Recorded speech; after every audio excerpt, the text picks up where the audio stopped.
Cody Garbrandt lost once again last night, and although this time it wasn't a highlight reel finish or knockout where his chin was brought into question once again, in many ways it was even worse.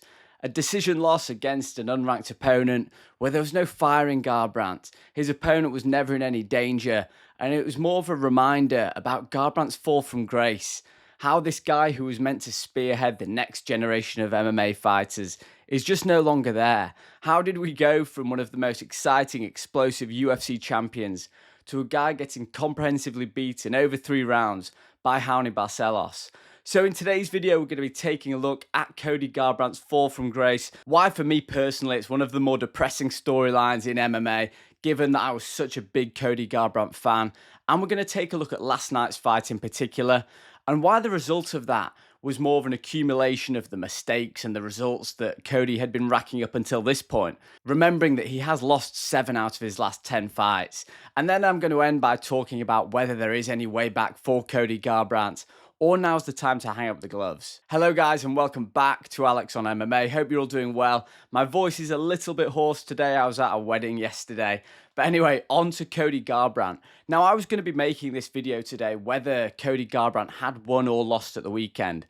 Because whether he had eked out a decision win against Barcelos, either way, this is a guy who became UFC champion at 25 years old. And since those losses to TJ Dillashaw, he's just really struggled keeping it together. Some really bad losses in there, knockouts against Dillashaw, Pedro Munhoz, Kai Kara France, getting choked out by Davison Figueiredo. And let's face it, Cody Garbrandt has been depending on picking up these wins against unranked fighters, a 40-year-old Rafael Assunção. So really, since becoming the UFC champion, I don't think you can say that he's really picked up a legitimate win, something that you take a look at and see, okay, the old Cody Garbrandt is back. But that kind of leads where I want to start talking about is whether the old Cody Garbrandt was ever there. Was he ever legitimate UFC title material? Did he have all the building blocks in his game to become a champion? And I think that last night we saw some of those questions answered against Barcelos. Now, I want to be really careful with the language that I use when describing Cody Garbrandt's, I guess, the performance last night and overall his UFC career. Because if I was to describe last night as frustrating, that would be a fair way to describe it as someone who just is a self-confessed Cody Garbrandt fan. I really enjoyed his ascension, the Dominic Cruz fight, that knockout against Almeida. The guy was just a superstar in the making. The UFC really heavily promoted him. But would it be fair to describe last night's performance as frustrating? Probably not, because frustrating suggests that you can realistically expect more out of Garbrandt in this stage of his career. I think really what you see from him now, what you see is what you get. Cody Garbrandt does have a lot of natural athleticism. He's very quick. He had a fairly good amateur boxing pedigree, and you can see that he packs serious power in his hands. But the way in which he just fails to go through the gears, and that was really on demonstration on Saturday night against Barcelos. Cody Garbrandt will land a shot, but then not follow it up in 2 phases. So he'll land one shot and then back off, sometimes doing a bit of showboating, but more often than not, just a bit of lateral movement. And those kind of patterns where you know that your opponent's just going to fire one shot and then not follow up on it, not go through the gears, not mix in the takedowns, that makes you predictable. And at the upper levels, not even at the upper levels of the bantamweight division, because as far as I'm aware, Barcelos isn't ranked. He might be now as of Monday, but Barcelos wasn't ranked. But when a fighter becomes predictable, if you know that Cody Garbrandt is just depending on the occasional blitz forward where he can easily be countered as well, and then just single shots, it makes your game plan so much easier to implement on the fight itself. And you could see that unfolding in this fight. Cody Garbrandt would land one shot, maybe just a single shot. It would connect well, particularly in the first round, but then he wouldn't follow it up with anything else. And then the rest of the time, he was laterally moving with his back against the fence and going for blitzes with winging punches that went absolutely nowhere near Barcelos. I don't want to say it was frustrating to see. It was disappointing to see that Cody Garbrandt hasn't game planned better for this kind of opponent. Someone in Barcelos who's going to be tough, who's going to keep moving forward, who's going to try and grapple you and clinch you against the fence. Cody Garbrandt realistically just didn't seem to have any answer for it. His takedown defense was good at times. The way that he was able to escape the back in the 3rd round was impressive because we saw against Davison Figueiredo, Garbrandt showed pretty low fight IQ in getting caught in that position. So maybe from that regard, there was some improvement from Garbrandt. but realistically, nowhere near enough to challenge even the fighters outside those top 15 rankings. I just can't see Cody Garbrandt picking up another win with the skill set that he demonstrated on Saturday night. The guy's a warrior, the guy's tough. He'll fight until the end. I don't doubt that at all. You've seen him in positions before where he's been really badly rocked, and he'll keep fighting to the end. But unfortunately, in 2025 in the UFC, that is just not enough. I'm just taking a look here about some of the notes that I made on this fight. And another thing that was really frustrating for me was Garbrandt's inability to throw counter shots as well. Because someone who does have fairly good boxing, you think he'd be able to counter when Barcelos comes marching forward, trying to throw big overhands. You think Cody could be quite cute, but he seemed to freeze and be on his heels. He'd be laterally moving, but then when Barcelos wanted to engage, Garbrandt would just be frozen. Again, I don't want to say frustrating. I think I may have just used those words, but it was really disappointing to see. But anyway, that's kind of the story of Saturday night's fight. So I want to really play into that and see how that fits into the overall downfall of Cody Garbrandt. And if we're going to do that, we do need to take a bit of a trip down memory lane and take a look at the fight against Dominic Cruz. Now, I have actually seen some of the MMA Guru's content when he's talking about this fight, and I think he's half right. Cody Garbrandt was facing a compromised Dominic Cruz. He did have knee injuries, feet injuries heading into that fight. But at the same time, I think it would be doing a bit of a disservice if you're not saying that that was a much improved Cody Garbrandt. The fighter in that fight isn't the more limited appearing fighter that we're seeing now. And by that I mean, one of my criticisms of last night was the way that Garbrandt would just throw single shots. He wouldn't mix in the takedowns. Whereas against Dominic Cruz, that's exactly what he was doing. Yes, he was point scoring on the feet, landing shots that would drop Dominic Cruz. But also, whenever Dominic Cruz started to advance, Garbrandt was more than happy to drop the levels and take him down. Now, Garbrandt actually had a fairly similar performance against Rob Font recently, and Rob Font was able to win that fight just through the jab. But Garbrandt showed a good ability in that first round to mix in the takedown. So when you see these kind of performances and you see moments in Garbrandt's fight, I was trying to really figure out, where does it all go wrong? Why is Garbrandt on 7 losses out of 10 fights? And I think I've narrowed it down to a couple of things. Firstly, I just think he has a complete inability to game plan. Other than that Dominic Cruz fight, that was the pinnacle of his fighting career. And to me, that fight demonstrated the Team Alpha Male and Uriah Faber. They had a big rivalry with Dominic Cruz. And Team Alpha Male put together this amazing game plan over years and years of falling short against Dominic Cruz that came together all on that one night. But since then, I've just not seen any intelligent game planning from Cody Garbrandt. The Rafael Asuncio knockout, where he countered him against the fence, maybe you could argue that that was set up. But again, it looked as though it was something that Cody just did in the heat of the moment. I just don't think Cody Garbrandt can stick to a game plan.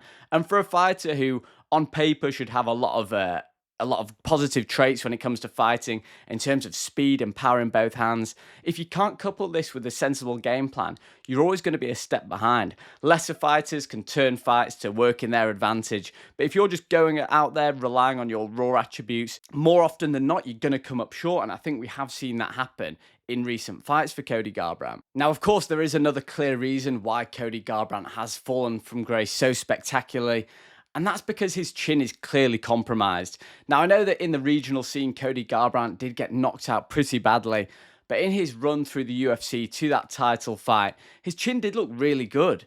And then there were the 2 fights against TJ Dillashaw, which changed the entire trajectory of Cody Garbrandt's career. Now, I'm not necessarily blaming the entire downfall on TJ Dillashaw. As I mentioned before, there may have been certain skill deficits in Garbrandt's game that did just get exposed later on, like the way that he was able to step up, getting away with not going through the gears, sticking to slick boxing, knocking people out with one-punch power. That kind of stuff just doesn't really translate in 2025. I'm going to speak about TJ Dillashaw in a second, but relying on one-punch knockout power in 2025 is one of the most inexcusable game plans you can possibly have. Because you've seen it. Back in the day, you saw it a lot more often. Fighters would be able to knock each other out with one single shot. I know that there was a lot of criticism about the new UFC gloves. The knockout percentage was a lot worse in these gloves than in the old gloves. And I definitely think that part of that was true. The design of those gloves may have been different. But at the same time, the skill is so much better. It's so much harder to catch fighters now with a single big shot, because overall the level of fighters striking has improved so drastically that you can see big single shots coming. It's when you put these shots together, when you punch with volume, when you go through combinations through multiple phases, that's when you can accumulate a lot of damage on fighters, and then you can land the shots that your opponents don't see coming at the end of a combination that might be able to put their lights away. But if you're just relying on one single shot to knock a fighter out, just like Garbrandt is, just like he did against Assunção, just like he's done on previous fights before against Almeida, Cody Garbrandt looks for that one punch, knockout punch, and it's one of the reasons why he got knocked out against Pedro Munoz. But anyway, we're getting ahead of ourselves. TJ Dillashaw, 2 fights. I can completely empathise with Cody Garbrandt and understand the bitterness that he feels towards TJ Dillashaw. Not only did he get knocked out twice back-to-back by TJ Dillashaw then went on to get popped for illegal substances following his Henry Cejudo fight. And let's face it, whether or not you like to think that was an isolated incident or not, he popped for drugs. It was proved that he was a cheat.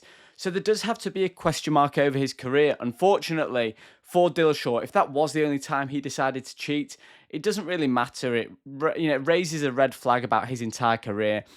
And Cody Garbrandt could feel justifiably hard done by what happened in his fights, because he tested clean after his fights. He's never been popped for anything as far as I'm aware. And TJ Dillashaw was able to crack his chin, and since then his chin never looked the same. He got stopped by TJ Dillashaw back-to-back, and these were the first 2 losses back-to-back that Garbrandt felt in the UFC. So before we talk about the Pedro Munoz fight and the 3rd knockout in a row that Garbrandt faced, you have to think about where he was psychologically at this point. Because I think that all this stuff, the physical damage that he took in this time, the psychological impact, all these things had a massive part to play in Cody Garbrandt's downfall. And why it is so depressing, because he was this guy riding a wave in the UFC. Dana was clearly pushing him. Dana clearly is still pushing him. No other fighters, apart from probably like a Conor McGregor or someone like that, could go on a losing streak like he's gone on and still be getting favourable matchups that help him push into the top 15 of the rankings.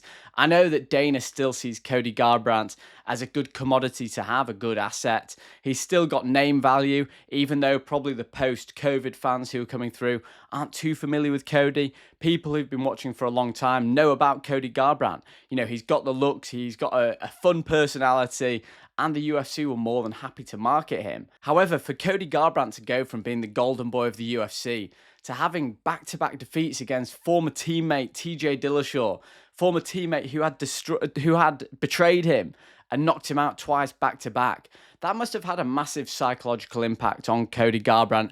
And I don't like to speculate too much, but Cody Garbrandt has been very honest, very open and honest about how down he felt during those times. And I think it's really interesting to examine how that does play a part in his downfall. Because I think there is very much a side of things when you think that you're invincible as you're rising to the top. No one's been able to stop him yet in the UFC. He just beat the number 7 ranked or number 8 ranked Thomas Almeida. Then he gets a title shot where the consensus greatest bantamweight champion of all time, Dominic Cruz at that time, now Merab might be bringing that fact into question, but Dominic Cruz, who'd beaten all of Cody Garbrandt's teammates like Uriah Faber in previous organizations and things like that.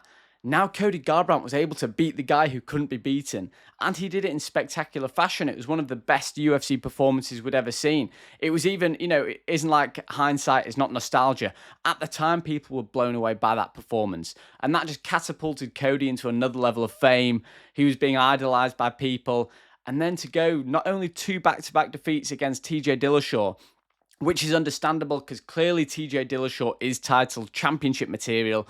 Again, one of the best bantamweights we've ever seen. Then he has effectively what's meant to be a comeback fight against Pedro Munoz. And you've got to remember what happened in that fight. Cody Garbrandt got dragged into a war, showing no fight IQ whatsoever, exchanging in the pocket, not using his speed. And Pedro Munoz has got one of the best chins in the UFC, especially in that bantamweight division. He's been cracked so many times by massive shots, and he can always take it. And Cody Garbrandt clearly still had some vulnerabilities hanging over from that TJ Dillashaw fight, and he got knocked out once again. And since then, he's racked up 4 more losses in the last 7 fights. Like we said, 7 losses in 10 fights. And I just think that clearly confidence is a massive thing for Cody Garbrandt. The MMA guru was critical about Garbrandt's IQ, said that he's not clever enough to get in mind games with Dominic Cruz. But I think that's bullshit. I think that he's just sort of playing on Garbrandt's like frat boy character. Realistically, I think that Cody Garbrandt's confidence has taken a massive knock. And the worst part is, I don't even think he's deluded about that. I think he's being totally realistic, and he's seeing the game passing by. When he's getting beaten by former flyweight contenders, former flyweight champions, like Davison Figueiredo, when he's getting out grappled and beaten by these guys, goes down to flyweight, tries to experiment there, gets knocked out by Kai Kara France. He's just seeing guys with much better, well-rounded games than he ever had. Yes, he had slick, explosive hands. His defense was always questionable. He was always heavy on that front foot. But he's just watching the next generation of fighters come through who can put things together so well. And unfortunately for Garbrandt, I just don't think there's enough hours in the day at this point for him to catch up again. So he's at a real crossroads in his career, and he has to decide, he has to have that very honest conversation with him, what's next. I'll let you know what I think's next for Cody Garbrandt. You guys let me know what you think should be next for him. Personally, I do think it's time that Cody calls it a day. I just don't think it's worth racking up that much more damage. He's had bad knockouts in his career. He's not one of these guys who's been put away by TKOs where it's like an accumulation and he's just kind of looking for a way out. He's never been that guy. He's almost too tough for his own good. The knockouts that he has had are really devastating. And let's face it, after losing what was meant to be another favourable matchup against Raoni Barcelos at the weekend, I can't see the UFC keeping on doing him favour after favour. I still feel like Dana White really likes this guy. That's why he gives him these setup fights like very few fighters would be afforded. A lot of fighters, if they'd lost 7 out of their 10 fights, they'd be fed to the wolves. But I can see Cody maybe getting some kind of more favourable matchup once again. But if he loses that, if he loses one more, surely that has to be it. I feel like Cody, he spends a lot of money. You can tell he's one of these guys. You like to think that he's saved a lot of money. He should have made quite a lot of good money throughout his UFC career. But I do think it's time to call it a day. If he is planning on going for one last bantamweight run, I think he needs to be really intelligent with his game planning. I think it would make a hell of a difference. He's a fighter who likes to entertain the fans. He does his showboating. He likes going for these knockouts. He's fallen in love with his power. But he needs to appreciate the importance of a solid game plan, not relying on one punch to get his opponents out of there. Because honestly, in 2025, that's just not a viable game plan anymore. It was back in the day, or it will be for a Francis Ngannou or a heavyweight who can pack a load of power. And like he did against Rosenstruck, Ngannou just waving forward, hoping to land one punch. It's very different at bantamweight. Fighters out there have got good chins. You don't hit as hard as the higher weight classes and stuff like that. So it's just not a viable path to victory for Garbrandt, relying on one-shot power and then just playing up to the crowd. If he does want to make one more run at bantamweight, I think the game plans need to come into it. He can wrestle, he can box, he can kick as well. He's got nice calf kicks when he uses them. Put it all together. Try and go through the gears. Psych yourself up for one last title run. Try and block out the outside noise. Probably videos like this where I'm saying that the division has well and truly passed you by. But like I said, Cody Garbrandt was one of my favourite fighters of all time. The ascendancy, the fight against Dominic Cruz, I feel like there was such a good vibe around the UFC at that point. So go back and watch those fights if you haven't already. Hope you guys have enjoyed the video. This has been the downfall or explaining the downfall of Cody Garbrandt, and I'll see you in the next one.